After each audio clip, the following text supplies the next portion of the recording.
Good morning, Jinao Singh City Nungairaba, Equiki Khamen Akhabige Achar, Matogram the same bege, have it on my Ampuna Yaminasi, Amadi, Khamen Akhabige Achar, Mayam Kanakana Zaba Yauragi, Equity Tare, Ado Khamen Akhabise, Aina Tasina Kizida, Lupa 60 rupees P Bako, the Aina Kitang Hong Tarak Pangai, Gay, the Nangarapada, Nasidi Bazaza, Lubamatam the Pangi, A Kizida, 30 rupees the Pangi, Ado 5 kg, Kizi Mangala Shile, Ado. Khamen Akhabise mipung khuding na chu loina ironba kangsoi ametpa loina metlaga chaba ngatani aduga matau karamna achar sembagi haibagi matangda aina haibetang video macha se semjarakpane interest laiba khuding makna mayam dim yengbiyo video se loba phawa yengbinana bagi damakta family salam na request taujari amadi ngasigi video yam wana semjare tasengna video amamam editing tawna ba honaba amadi semna ba honaba da matam yam sangna change aduna mayam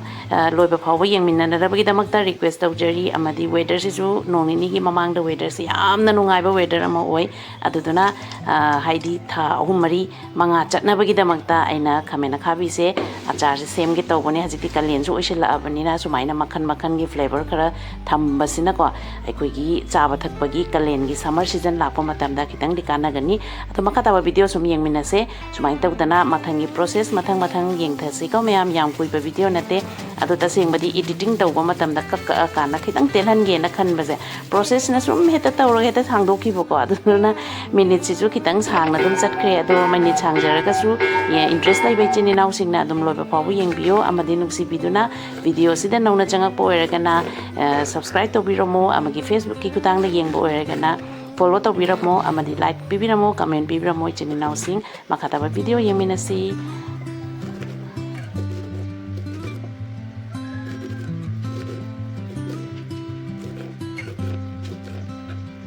kapag naman po lang kapag naman kapag naman kapag bis mali po ay nahanap bis mali po ang mga kapag naman kapag sa sabi kasi wala kasi ang mga sabi magkajasa mo trabaho isuhan masa siyempre nang sin tayo mga siyempre kapag sa nang kapag siyempre hawi ang hawi rong kapag sa tangan sa kasi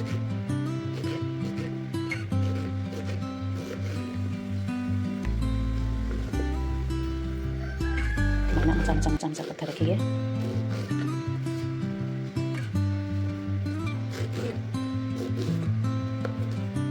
yang para sukang dapat pagi ya bapak medium size tak kata may tangkai ka ani tangkai sige matak sida amagala mari to pa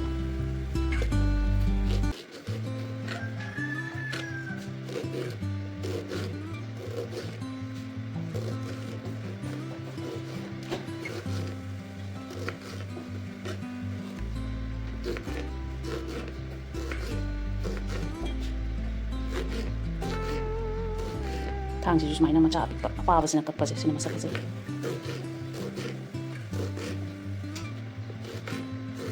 yam hawi mayam disara yung bio sinasakat pa siya didagi round kapos na hila pa siya ado at sobodi nungay ka pa ado macam away ra di siya nakapos na ngati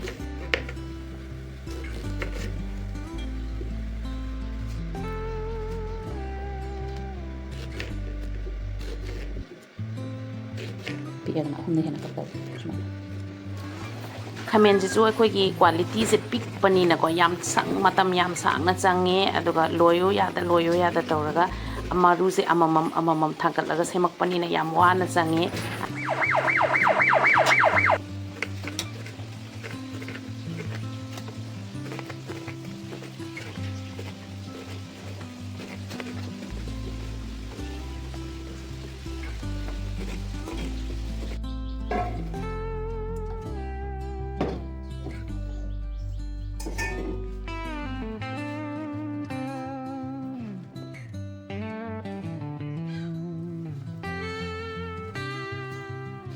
mana kakpa loiraba matungda aina hajik thum jairage thum oina jairaga nusana kodini thumse chamas ama ani chamas ahum gi chang jairage khairasi KG mangagi Khamen Akhabine mamangdadi KG mangagi Khamen KG da lupa mo pirami ko ina lipon dawa aduga hantak namu KG da lupa kuntra sing kan no meba aduna ina KG manga lo ne KG manga haija sa sima ko matam dadi kang shin da ko da ko yam sang oi da yese na ku yaw da bi khai ga sigi matung da mo khalai da pogasi piktak sing tak to ba khalai da pogage yang kuina pun nanti nungsakan mana nama kita manung dia jadi macam je, si macam je kian bawa tang bawa lah, jadi mau acar flavor hapun bawa, macam nak apa tu ini, aduh di mata macam apa pun nasi, aduh hari ni pun ama bawa di mana jadi, rendah ni pun apa ni tu, aduh manung jadi nungsakan mana nak kali, yang nak nungsa yang nak kali, mana orang ni, kalai om tu lagi, kian bawa suruh yang kan kian itu ni, kalai om tu ya, 1,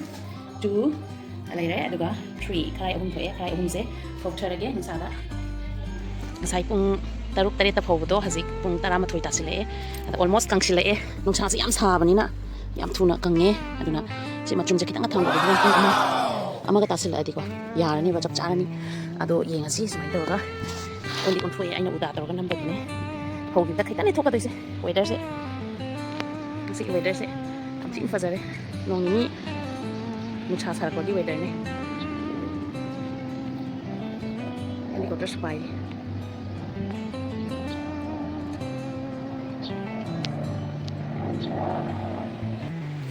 ใส่ปุ่งมาจับจานะไอ้น่าให้ตัวก็นุ่งชาสียามชาวันนี้นะก็ยามทุนกังเงี้ยแบบสมัยตัวก็ยามกรังจุกังดับะได้โจดีจุดตัวก็ยามนักกังดับะเจสิสินะคนนี้งงคนนุ่งไงตัวนี้ตัวจางมาแต่ดีกับสมัยตัวเลยใส่ใครเอาหุ่นเสียมกี่ตัวอาจจะใครเอามากินแต่เบี้ยถอยเจ้do ay namok o pakta mo ay jarake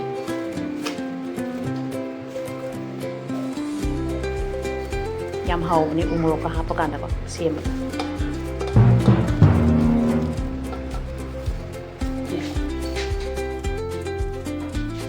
maina panay ama po ni ado sumaina umpak si mathoe silai re si makata bada mo iminera si kay kamay to puno habado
Kashmir mirch. Kashmir mirch.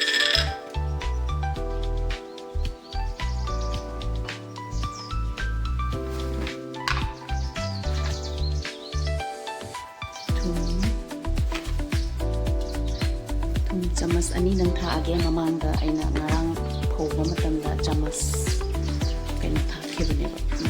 chamas ahum mari thakeba ko aduna sumai tawage no tharasi losilate tanja yaure kwai aroibada morok haptoine morok hapa matungda adagi ai pot se hapani Khamen Akhabige hapaga loisilasi nungsiraba ichili nausingna khalangani ko Khamen Akhabige achar se kamaina semge ne haidana hauramgadra haurammoidra haibusu hangakpo hangam oidoine aduna mayam chahiba khangnadi mayamgi mahau khangangani aduga chadaba minadi mahaudo kamaina tauge habado khangminasi video sigi khutangda yamna haubune tasingbadi Khamen Akhabige achar se chaba mina mahau khangi habaduni adu nungsiraba ichili nausing subscribe tawbiramu family blog salamu support tawbiduna like tawbiduna amadi comment macha macha nungsiba comment bibiduna video asibu full oina loba phawba yengbinana bagidamukta request tawjari makha tama yengminasi ko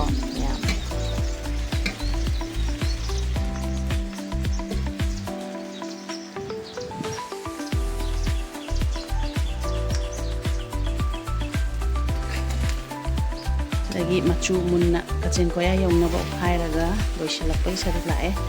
murok mananji amungsi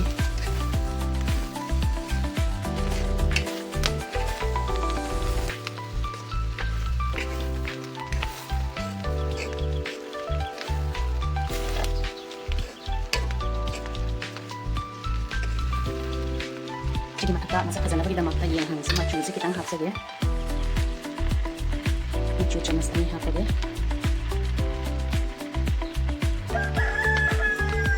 sini achar sembagi mawong yamna luba process ni nate adu hapning ba flavor khuding hapadi ai adu mai magi apam ba habaduni ko adu tuna mayam sudum sembiyo yung ki saga da ba achar ne adu aina semjari ba pot siga quantity siga yamna kaino oire mawong ta na seme ngasi ki pot se adu ga yamna special oda pot amaga hapsage sigi bambu na semba iku sigi sumaina si happy ai special oina adu yamna kaino oire ga sudum haptra ga suya ko mayam skip terus ya ado aina pamjabagi flavor ni na aina to hapsarage sore adugi matangda machum ta na fazana nei khairaga o khairaga loisile ado last da aroi bada chathaw himba hapni ko na chathaw himba hapani aduga inging ni tawraga ni go mahinga ha chai aina sunggi bada ado ni go ni do hapaga loisile sigi program sigi ni am fazana leire myam achar sembagi ready leire akhabi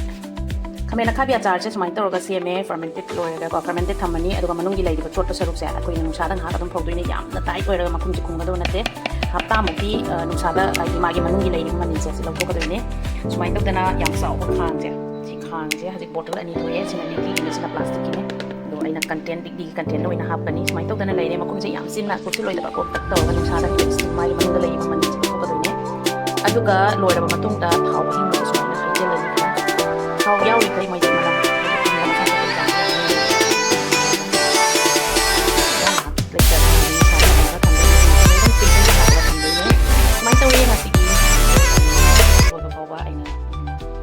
xem bọc bọc tàu với cái mặt tang xe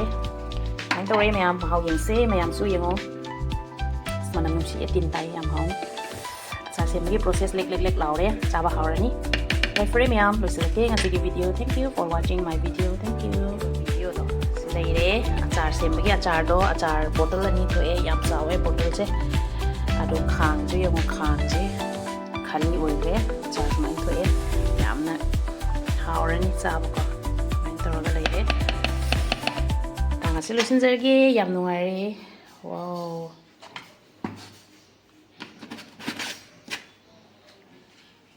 thank you